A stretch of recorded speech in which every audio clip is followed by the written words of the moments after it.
Lunch I do, Buckaroos. How the heck are you? I'm getting my stuff ready here. Worked a little later today than typical. I had something going on, so I didn't call last call earlier. I waited, so I can work a little late tonight. These folks are having fun. They're drinking and spending money. I can stay a little late. Oh, fuck nuggets. I needed some high octane, though, so I've got the Next Evolution barley wine from Banter Brewing. It's 11% aged in oak.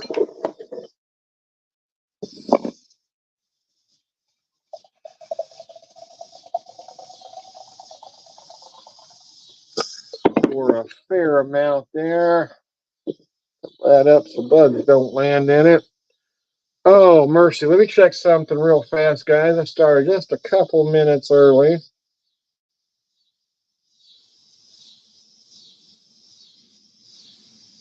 There we go. And we're back in business. Oh, mercy. How the heck are you? So I poured a little bit of that barley wine. Also got some working through some stuff, as I keep mentioning. I'm going to finish off this Makers 46. Got a pretty good amount here. It isn't neat, though, even though it looks neat. It's chilled. I ran it through some ice, strained it back out, because I just wanted to look chill on it, but I didn't necessarily want to drink it on the rocks. Does that make sense? I didn't want to drink it on the rocks, but I wanted it cold.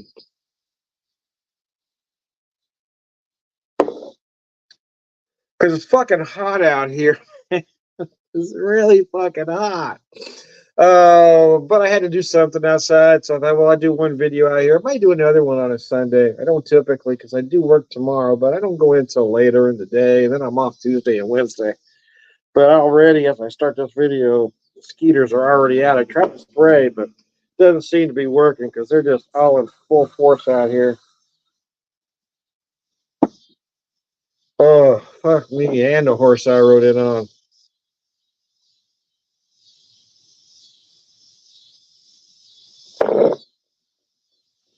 Oh. Yeah, it's not bad. The Makers, I'll be honest with you. The more I drink products from smaller distilleries, whether they be Missouri or not, I do prefer them more than I do the big guys. I don't know. It's like having a mom and pop hamburger stand or going to McDonald's. Quite frankly, not that these products aren't top notch, the Makers. I just prefer the flavor of the other products. It, it just seems to me that these big label distilleries, everything seems so homogenous, right? It's good. There's nothing wrong with it. But I like the little whatever, the little something, the love that the smaller distilleries put on their products. Because all of them are doing something just a little bit different to make them stand out, and I just prefer them. I think Missouri's got some damn fine distilleries. I know some folks that worship the big guys at the altar, aren't a fan of some Missouri distilleries. But quite frankly, when I've asked for specifics, what is it you don't like? I can't get a straight answer.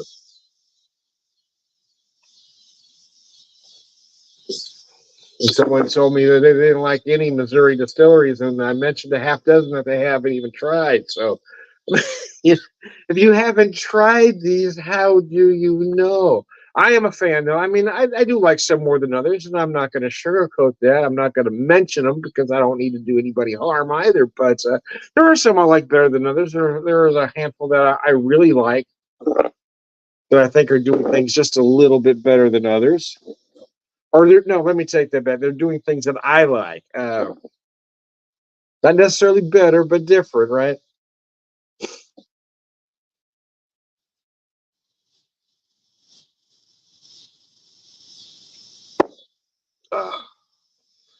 Get this down. I can relax now. One of our bartenders had a competition today, so most of my regulars were out there supporting her on, and so I'm typically off Sundays, but I was manning the fort, so she could do that. But then when that contest ended, about 5, then everybody So I was working on the no, I'm not even. These guys are having fun. I'm not even gonna call last call until I know they're all done. And once I found okay, everybody's done, I said okay, last call just in case you want another one.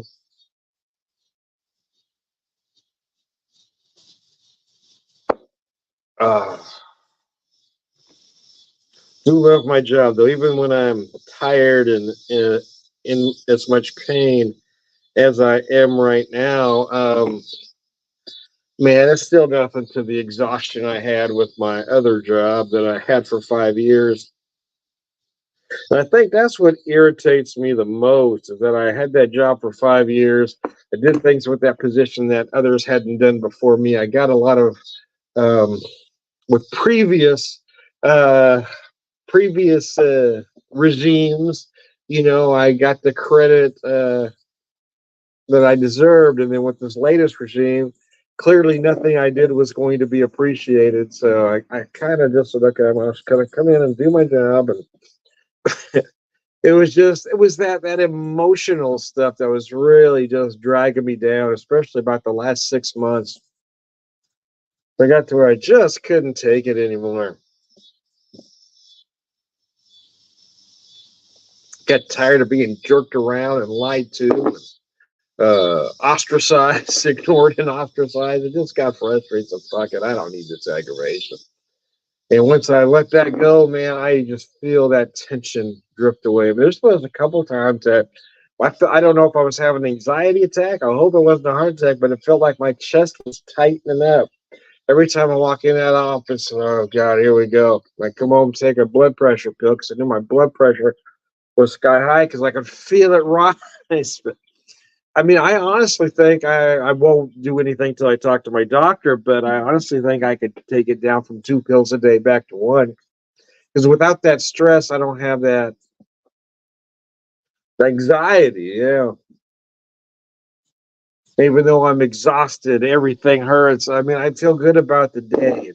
That's certainly nice. I feel good about the people I work with. I feel about the people that come in. Just feel good about all of it.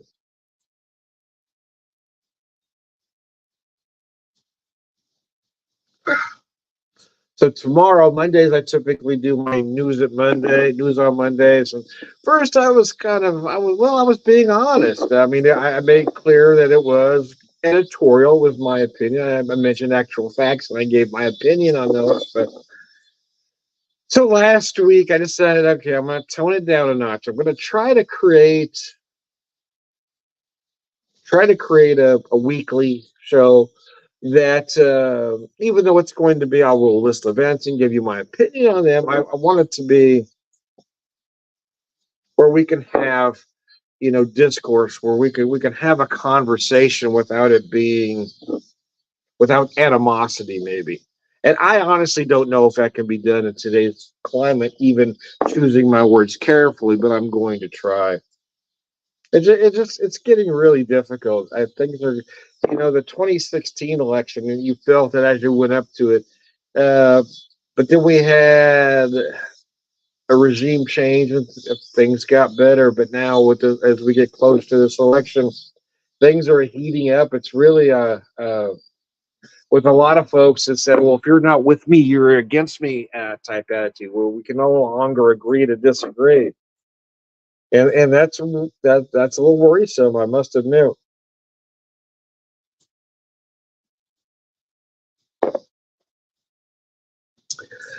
But I'm not going to say any more about that. I want to save that for tomorrow. But I do like this whiskey. I got to tell you, I didn't mean to come off harsh earlier, other than to say I do like the small products, but this is a well done product. It just seems when I look at price points, right, and when I'm looking at the shelf, I said, okay, I've got X amount to spend. Let me take a whole look at everything for that amount of money, and what do I prefer, or what do I want to try new? And it's always a small distillery product. It's never that big guy for me anyway. I know there are folks out there that are the exact opposite, especially in the bourbon world. Everybody thinks they have to have that name everybody knows. And I just, for the fucking life of me, don't understand that thought process. It just doesn't make sense to me. Especially when I know some of these people are craft beer guys that preach by the little guy, but they won't do the same thing when it comes to whiskey, and it just doesn't make sense.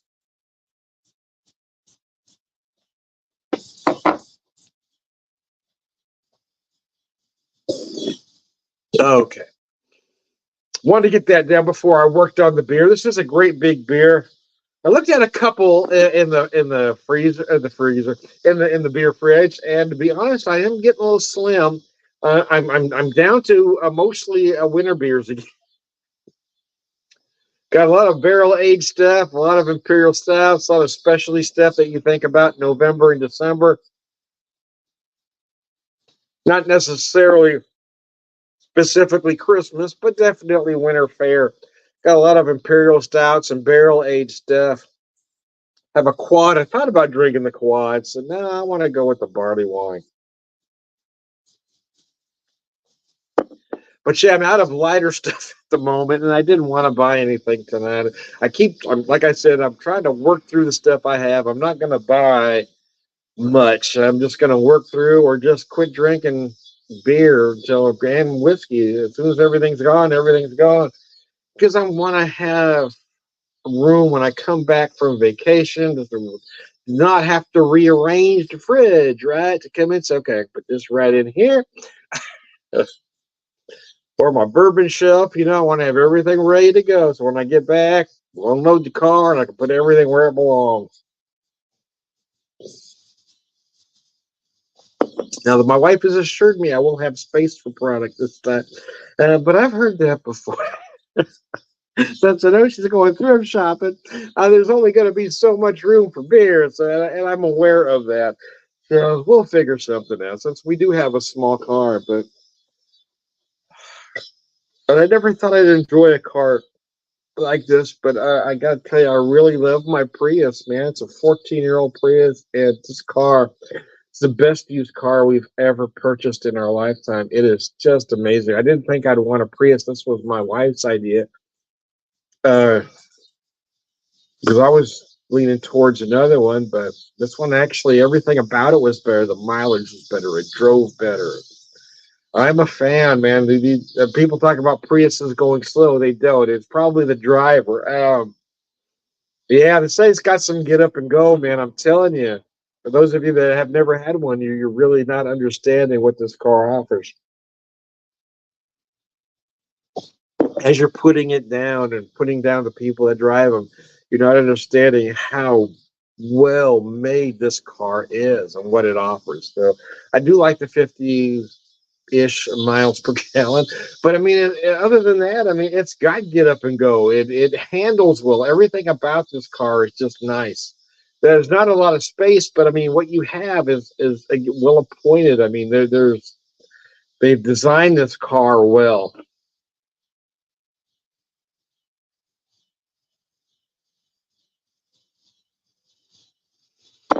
Oh gosh. Whew, I'm beat. I'm tired, man. Yeah, I've got to get inside because I can feel the skeeters get me as we speak.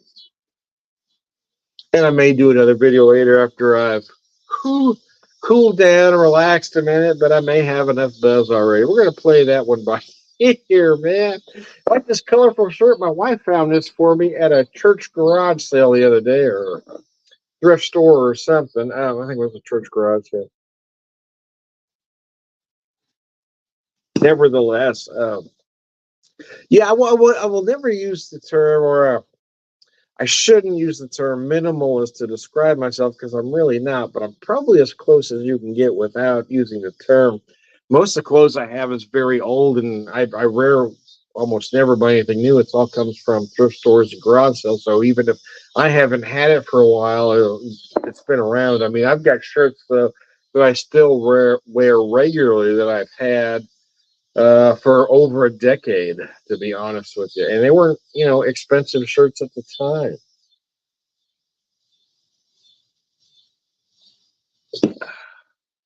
And I've had some of those expensive shirts, to be honest with you. And I don't know if they hold up. Maybe the material's better. I won't disagree with that, but they don't last any longer than some of those cheap ones. I mean, I've got one particular Cheap shirt in my closet I probably paid $10 for a decade and a half ago, and it's still kicking until it wears out. I'm still gonna wear it.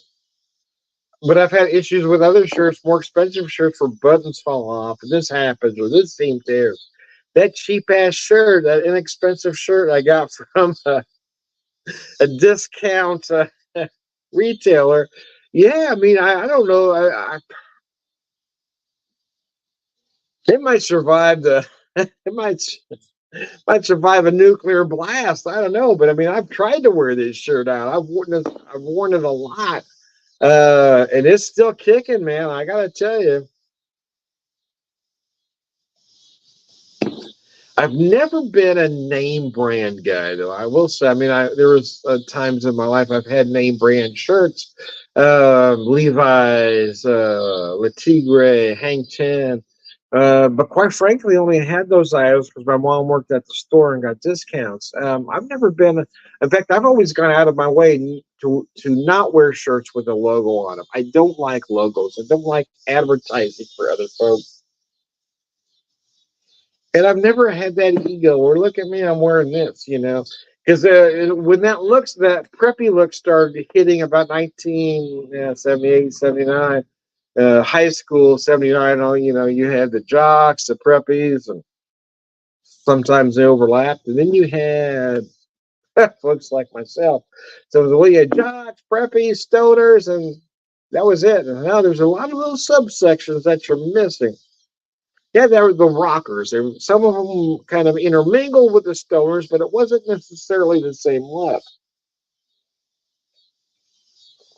And you had the various musics, and some would dress more new wave, some would dress more rock and roll. The odd thing about my particular look at the time, it was sort of a hybrid or an amalgam of everything. And somebody, well, what are you, this group or that group? And I had a cousin with me at the time. He just said, he's just Tom, man. I've never tried to fit in. I've never gone out of my way to fit in. In fact, I've almost done the opposite. I don't know that I consciously did it back then, to be honest with you. But looking back, I mean, because I do it consciously now, it's going out of my way to make sure I don't fit in with anybody. I don't want to fit in with any one group, and I make sure of that. I don't wear name brand clothes. I don't advertise for anybody. I'm not buying $200 sunglasses. I mean, none of that stuff makes any sense to me, nor has it ever. I don't understand the need to want to be like everybody else, because I've always gone out of my way to make sure I was nothing like anybody. Maybe that in itself says something. I don't know. Um, Conformity, yeah. If the New World Order wants folks to conform, I'm going to be in a whole lot of trouble, man, because I won't conform to shit. I want to make that real clear. I'm not conforming to nothing, man.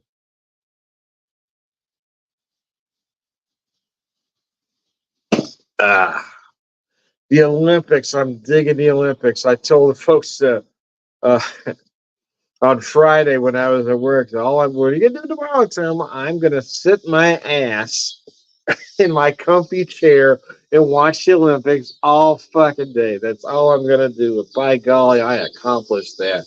I love the Olympics. I do. I just think it means a lot. There are folks that talk about patriotism. I don't know. I mean, I struggle with that word because I feel like folks that use that word don't really know what it means. It makes them feel good to call themselves patriots, but they don't seem to really act like it. So I don't want to use that word because I don't know that it makes sense. Because I don't know that we should be loyal to just, you know, loyal to an idea. Maybe I like, but being loyal to a specific faction of or a specific myopic ideology. I don't know.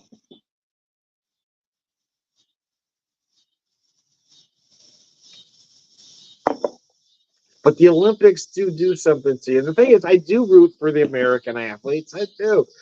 But when we don't win, I'm also okay that we didn't because especially if things happen. If a world record was broke, I'm happy for whatever country got there. Oh man, you tried the hardest. You deserve that. Same way with the various sports.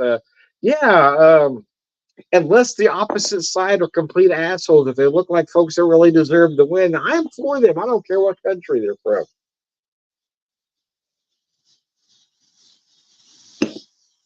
Never understood that, certain. Okay, no, I'm not gonna say that because that delves into politics. Never mind. But I will say I've been enjoying because it's kind of segued in there. I'll talk about that tomorrow. Glad I stopped myself. I didn't want to go there, but it was creeping up. It's creeping up on me, man. Anyway, I poured the rest of this beer in here. Finish it with you. Wrap up this video and go inside where the bugs aren't eating me. Anyway, I've always had a blood type bugs prefer it for some reason, boy. There was a period of time when my younger brother and I shared a room. Wake up in the morning and I'd be covered in skeeter bites and not one on him. So I don't know. They like me, I guess. Might have been drinking at the time. Who knows? No, I'm kidding. For that period of time, I was too young to drink and was not drinking. Some people you can't joke with without them taking it seriously, man. Some people have no sense of humor. Oh, fuck me. Oh.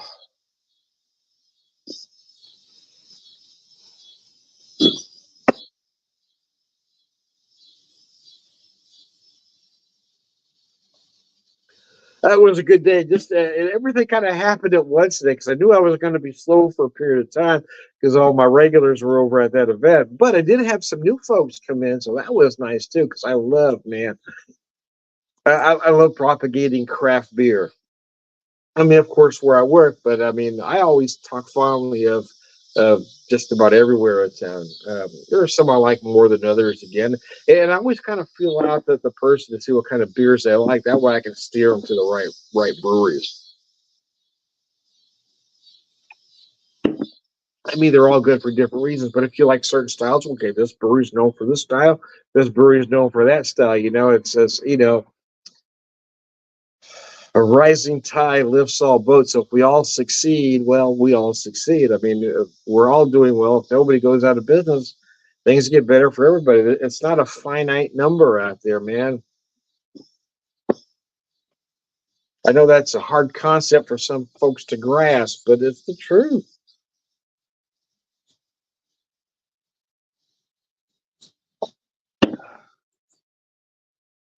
Anyways, I digress. Tired, man. Now the alcohol's starting to get there. Anyway, I see a little bug. I'm gonna knock this back and finish it up. I am Tom the Whiskey Whisperer, Whiskey Evangelist, prolific whiskey drinker, purveyor of wisdom, and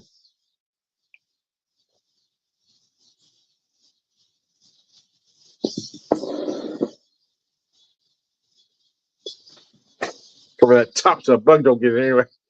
Tom the Beer Whisperer, Beer Evangelist, prolific beer drinker, purveyor of wisdom, and